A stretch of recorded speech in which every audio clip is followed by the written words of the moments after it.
মাননীয় স্পিকার, এত গুলি কামানের পরে মাত্র 8 মিনিট। আপনাকেও কামান দেওয়া হবে, বলতে থাকেন। আমি বলতে থাকি, আপনি যখন থামায় দিবেন আমি থেমে যাব। Thank you. ধন্যবাদ মাননীয় স্পিকার। নোটিশটি উত্থাপন করেছিলাম জনস্বার্থে। বক্তব্য সবাই যখন দেয় জনস্বার্থেই দেয়।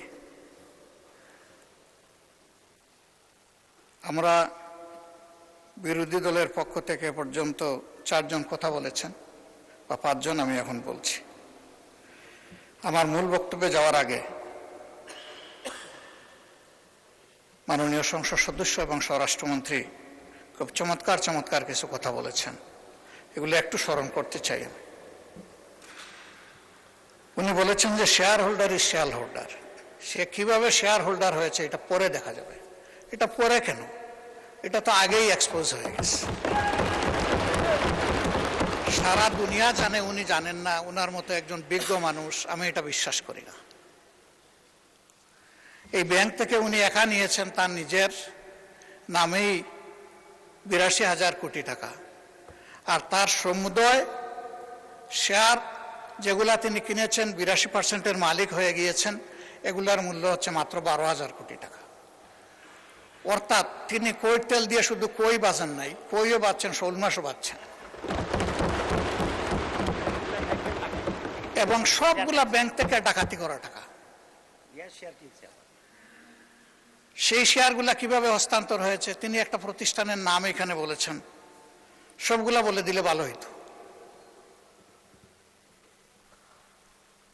এই ধরনের সকল শেয়ার হোল্ডারের উপরে বিশেষ একটা এজেন্সির মাধ্যমে প্রচন্ড চাপ ক্রিয়েট করে তাদেরকে বাধ্য করা হয়েছে তাদের শেয়ার হস্তান্তর করতে। এরা তো হস্তান্তরের জন্য এই শেয়ারগুলা কিনে, তারা যুগ যুগ ধরে এই ব্যাংকের সাথে ছিল, এবং যথারীতি এই ব্যাংক সবাইকে স্যাটিসফ্যাক্টরি সার্ভিস দিয়ে চলছিল, ডিভিডেন্ড দিয়ে চলছিল। একটা মাত্র ব্যাংক, যে ব্যাংক তারল্য সংকটে অন্য ব্যাংকেও হেল্প করত, এইভাবে ব্যাংকটা ডাকাতি করে আজকে এটাকে একদম দেউলিয়া করা হয়েছে। এটা করেছে ফ্যাসিস্ট সরকার। উনি কর্মচারীদের নিয়োগের ব্যাপারে কথা বলেছেন। 10,000 কর্মচারীকে নিয়োগ দেওয়া হয়েছে, সামান্য কোনো নিয়ম নীতি মানা হয়নি, পত্রিকায় একটা বিজ্ঞপ্তি দেওয়া হয়নি। এই ব্যাংকের সমস্ত অতীত ট্রেডিশন ব্যাক করে কোনো পরীক্ষা ছাড়াই তাদেরকে নিয়োগ দেওয়া হয়েছে। একটা কাগজে কেউ না কেউ সই করে দিয়েছে, এইটাই তার নিয়োগ লেটার। মাননীয় বিরোধী দলের নেতা, আপনি ভালোই বলছেন, কিছুটা অস্পষ্টতা আমার কাছে মনে হয় যে তিনি বলতে কাকে আপনি মিন করছেন, আর যেই আমলে এভাবে নিয়োগে বৈষম্য করা হয়েছে, অবৈধভাবে নিয়োগ দেওয়া হয়েছে, সেটা কি ফ্যাসিস্ট আমলে নাকি ইন্টারিম সরকারের আমলে? এটা ক্লিয়ার করে বললে সবাই উপকৃত হবে। জি জি, এটা ফ্যাসিস্ট আমলে, কিন্তু সালাউদ্দিন সাহেব একটা অংশ এনেছেন, আর একটা অংশ আনেন নাই। সরকার পরিবর্তন হওয়ার পরে 5 আগস্টের পরে আমরা যতটুকু জানতে পেরেছি যে তাদের সকলকে আবার পরীক্ষায় আসার জন্য ইনভাইট করা হয়েছিল, যে আসেন, বিনা পরীক্ষায় আপনারা চাকরি নিয়েছেন, মিনিমাম নিয়মটা মানে এখন আপনারা চাকরিতে ফিরে আসেন। তারা কেউ আসেনি। কেন তারা আসলো না?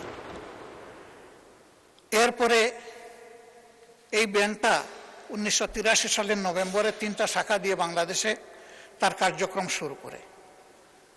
ঢাকার লোকাল ব্রাঞ্চ মতিঝিলে, আগ্রাবাদ, চিটাগাং, সিলেট, তালতলা। পর্যায়ক্রমে তাদের সততা, দক্ষতা, আমানতদারি এবং গ্রাহকদের প্রতি তাদের সেবার মান, এগুলার কারণে অনন্য উচ্চতায় এই ব্যাংকটা চলে যায়। তিনি যে সমস্ত অভিযোগ আনলেন, যে কোনো একটা দলের দিকে ইঙ্গিত করে, একেবারে নাম বললে দিলেই পারতেন জামাত ইসলামী। তিনি বলছেন যে মাঝে মাঝে নেকাব খুলা ভালো, এটা খুলে দিতেন। এখানে নেকাব রাখলেন কেন উনি? যে এখান থেকে 700 টাকার একটা কি জানি 700 কোটি টাকার লোন কে নিয়েছে, এটা কোনো একটা দলের নির্বাচনী ফান্ডে ফান্ডিং করা হয়েছে। আমি এটা পরিষ্কার জানতে চাই, উনি জামাতকে এটার দ্বারা মিন করেছেন কিনা। যদি উনি মিন করে থাকেন, I am taking absolute challenge.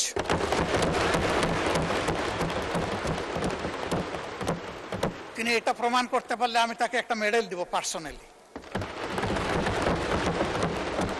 এরপরে কার ছেলে কার নাতি কোন কোম্পানি, শুধু ইসলামী ব্যাংক না, যে কোনো ব্যাংক থেকে চুরি ডাকাতি অসততার মাধ্যমে কিছু নিয়ে যদি আত্মসাৎ করে থাকে, তার ব্যাপারে অবশ্যই তদন্ত করে স্টার্ন অ্যাকশন দেশের বিদ্যমান আইনে নেওয়া উচিত।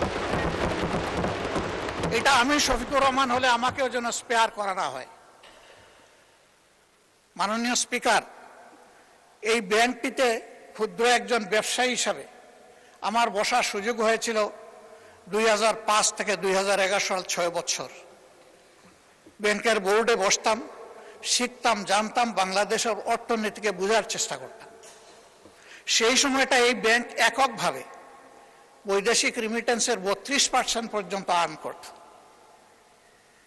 তার ডিপোজিট, তার তারল্য, তার ইনভেস্টমেন্ট, সকল টার্নওভারে ইম্প্যারালাল একটা ব্যাংক ছিল।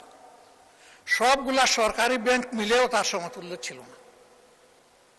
কিন্তু তখন বয়ান বানাতেন একজন বিশেষ অর্থনীতিবিদ ডক্টর আবুল বারাকাত। তিনিও আঙ্গুল তুলতেন জামাত ইসলামের দিকে, যে এখান থেকে জামাত ইসলামী হাজার হাজার কোটি টাকা নিয়ে যাচ্ছে। তার এই বয়ানের ভিত্তিতেই শেষ পর্যন্ত এই ব্যাংকে অভ্যুত্থান করা হলো, দখল করা হলো। 15.5 বছর দুঃশাসন চালানো হলো। কই প্রমাণ কোথায়? 15.5 বছর তো কম না। এখনো আবার একই তালে যদি কথা বলা হয়, আমি বলবো আমরা কি আবার সেকেন্ড আবুল বারাকাত হতে যাচ্ছি? আন্দাজ অনুমানের ভিত্তিতে কোন মহিলার কোন কোটেশন সংসদের মতো একটা প্রেস্টিজিয়াস জায়গায়, এগুলো আসলে আমরা আশা করি না। ওই মহিলাকে সংসদে হাজির করা হোক, যদি কোনো প্রভিশন থাকে সংসদে গণশুনানিও হোক, অসুবিধা নাই। আরডিএস প্রকল্প কোনো দলের নয়, কোনো ধর্মেরও নয়। আমি নিজে বোর্ডে ছিলাম, আমি জানি এখানে বিভিন্ন ধর্মের মানুষ এখান থেকে বেনিফিশিয়ারি। এখানে দল ধর্ম দেখা হয় না, এখানে টার্গেট গ্রুপকে প্রাধান্য দেওয়া হয়। উনি কত 11,000 কোটি টাকার একটা রেফারেন্স দিয়েছেন। কে নিয়েছে এটা? আমি, আমার সহকর্মীরা? যদি এরকম হয়, দলের ফান্ডে যদি 1 টাকাও আসে, আমি বলবো সার্চ লাইট দিয়ে এটা তালাশ করে আমাদের বিরুদ্ধে যেন অভিযোগ। মাননীয় বিরোধী দলের নেতা, আপনাকে ওনাদেরকে 15 মিনিট বলেছে, আপনাকে 7 দিয়েছি, আরো 8 মিনিট বলেন আপনি। মাননীয় স্পিকার, আপনাকে ধন্যবাদ। আমি যা আশঙ্কা করছি সেটা এখন বলতে চাচ্ছি। ব্যাংকে পরিবর্তন যে কোনো সময় আসতেই পারে। ব্যাংকের স্বার্থে আসতে হবে, গ্রাহকের স্বার্থে আসতে হবে, মালিকের স্বার্থে আসতে হবে। আমি এই ব্যাংকের একজন মালিক। আমার 10 টাকা মূল্যের একটা শেয়ার আছে। আমি আমার এই শেয়ারের দাবি কখনো ছেড়ে দেব না। আমার এই 10 টাকা মূল্যের শেয়ারের পক্ষে আমি আমার রাইট ধরে রাখার জন্য, এস্টাবলিশ করার জন্য যা করা দরকার তাই আমাকে করতে হবে। আমি তার রাজনৈতিক পরিচয় করব না। আমি করব এই ব্যাংকের একজন গ্রাহক হিসাবে, একজন মালিক হিসাবে।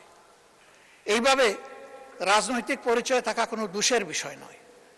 আর এই ব্যাংকের গ্রাহক শুধু জামাত ইসলামের মানুষরাই নয়, এই ব্যাংকের গ্রাহক বিএনপির বহু লোক আছেন, আমার পরিচিত অনেক লোক আছে, অন্যান্য দলের আছে, অন্যান্য ধর্মের আছে।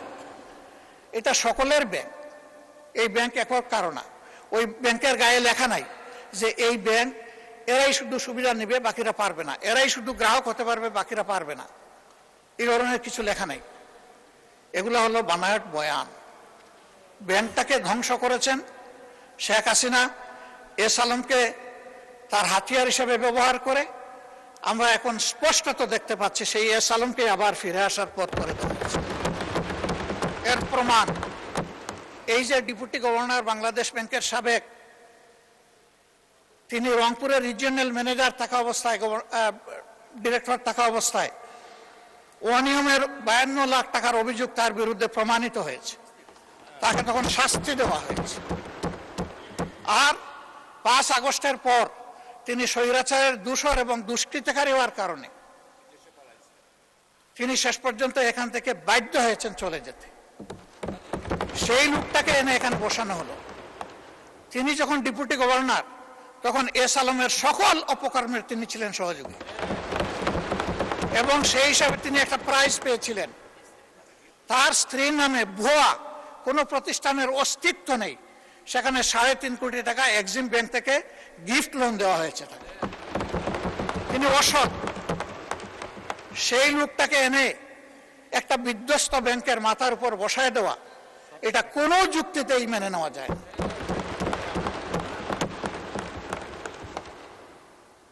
সরকার অবশ্যই সবকিছু চালাবেন, ক্রেডিট হলেও সরকারের, ডিসক্রেডিট হলেও সরকারের, কিন্তু জনগণের পারসেপশনটা কি এই ব্যাংক নিয়ে, এটা অবশ্যই সরকারকে বিবেচনায় নিতে হবে আমি মনে করি। সরকার বিবেচনায় নিলে দেশ লাভবান হবে, জাতি লাভবান হবে। ইসলামী ব্যাংক কোনো কারণে যদি আরো ক্ষতিগ্রস্ত হয়, আমি ব্যক্তিগতভাবে মনে করি বাংলাদেশের অর্থনীতি মাটির সাথে বসে যাবে। আস্থার এটি একটা পিরামিড। এই পিরামিড হেলে পড়লে অথবা বিধ্বস্ত হয়ে গেলে ব্যাংকিং ব্যবস্থার উপরেই মানুষের অনাস্থা তৈরি হবে, এবং এই অনাস্থা বাংলাদেশের জন্য কোনো ভালো বার্তা বয়ে আনবে না। যারা রিমিটার, তাদের কষ্টে অর্জিত টাকা বাংলাদেশে পাঠায় পরিবারের জন্য, দেশবাসীর জন্য, তাদের মধ্যে এখন অস্থিরতা তৈরি হয়েছে। আমি হজের সফরে মাত্র 11 দিনের জন্য গিয়েছিলাম। সেখানে এই ব্যাপারে অনেকের উদ্বেগ, সরাসরি প্রশ্ন শোনার সুযোগ পেয়েছি। এতে দেশের অর্থনীতি ক্ষতিগ্রস্ত হবে। রেমিটেন্স প্রবাহ যদি বাধাগ্রস্ত হয়, আমাদের মাত্র 2টা সোর্স, একটা রেমিটেন্স আর একটা হচ্ছে আরএমজি। আরএমজিও এখন বিভিন্ন চ্যালেঞ্জের ভিতর দিয়ে অতিক্রম করছে। রেমিটেন্সও যদি বিপদে পড়ে যায়, তাহলে আমাদের দেশের অর্থনীতিটা গিয়ে কোথায় দাঁড়াবে মাননীয় স্পিকার? এই সবগুলোই তো আমরা বিপদে পড়ে যাব। এই জন্য আমরা অনুরোধ করব, জোর জবরদস্তি করে যাদের কাছ থেকে এই শেয়ারগুলা ডাকাতি করে নিয়ে যাওয়া হয়েছিল, অনতি বিলম্বে সসম্মানে সেই মূল্যেই তাদের কাছে আবার শেয়ারগুলা ফিরিয়ে দেওয়া। এরপরে সরকার সকল নিয়ম কানুন মেনে বোর্ড গঠন করবে, পরিচালনা করবে, আমাদের পূর্ণ সমর্থন থাকবে। এই ব্যাপারে আমাদের কোনো আপত্তি থাকবে না। সন্তান তার মায়ের কুলেই তো নিরাপদ। ওরা তো সৎমা হয়ে এসেছিল, ওদের কোনো দরদ ছিল না, ওরা ডাকাতি করেছে। এখন আবার যদি অসৎ লোকদেরকে দিয়ে এই ব্যাংক পরিচালনা করা হয়, যা আছে তাও শেষ হয়ে যাবে, উধাও হয়ে যাবে। আমাদের উদ্বেগটা এই জায়গায়। তখন যখন এই সমস্যা দেখা দিয়েছিল, মাত্র 4 দিনে ওখানে 70,000 কোটি টাকা ব্যাংক থেকে মানুষ উত্তোলন করে ফেলেছিল। আমরা একটু অনুরোধ জানিয়েছিলাম একজন গ্রাহক হিসাবে, ছোট্ট একজন মালিক হিসাবে, একটু ধৈর্য ধরুন, ব্যাংকটাকে বাঁচতে দিন। থেমে গিয়েছিল। এখন কি বলবো মানুষকে? এখন তো বলার কিছুই খুঁজে পাচ্ছি না। এই জন্য আপনার মাধ্যমে আমি মাননীয় প্রধানমন্ত্রীকে বিশেষভাবে অনুরোধ করব, বিষয়টা নিয়ে তিনি যেন সিরিয়াসলি ভাবেন। কোনো পূর্ব ধারণা থেকে নয়, বাস্তবতার ভিত্তিতে এই ব্যাংকটাকে বাঁচাতে হবে। আমরা বিশ্বাস করি এই ব্যাংক বাঁচলে, তার আগের জায়গায় ফিরে আসলে, ব্যাংকিং ব্যবস্থাপনার উপরে মানুষের আস্থা আবার ফিরে আসবে। অর্থনীতির 2 চাকার 1 চাকা ব্যাংক আর 1 চাকা স্টক মার্কেট। ব্যাংকে আস্থা ফিরে আসলে অবভিয়াসলি হাত ধরে স্টক মার্কেটও আস্থা ফিরে আসবে। আমরা আমাদের দেশটাকে সামনে একদিকে যাচ্ছে, এটাই দেখতে চাই। আর লেম এক্সকিউজ এবং ব্লেমের যে বিষয়গুলো এখানে চলে আসে, এটা থেকে আল্লাহর কাছে আশ্রয় চাই। অলরেডি 5টা ব্যাংকের গ্রাহকরা রাস্তায় রাস্তায় ভিক্ষুকের মতো ঘুরছে। তারা তাদের বিনিয়োগের কোনো রেজাল্ট পাচ্ছে না, তারা তাদের আমানত ফেরত পাচ্ছে না। আবার যদি সর্ববৃহৎ ব্যাংকের একই বিপর্যয় ঘটে, তাহলে আমরা গিয়ে কোথায় দাঁড়াবো? মাননীয় স্পিকার, আজান হয়ে গেছে, আমার কথা আমি এখানেই শেষ করলাম। আমি আপনার মাধ্যমে একটা প্রতিকার চাই, ব্যাংকটা বাঁচুক, আমরা এটাই চাই। আসসালামু আলাইকুম। ধন্যবাদ।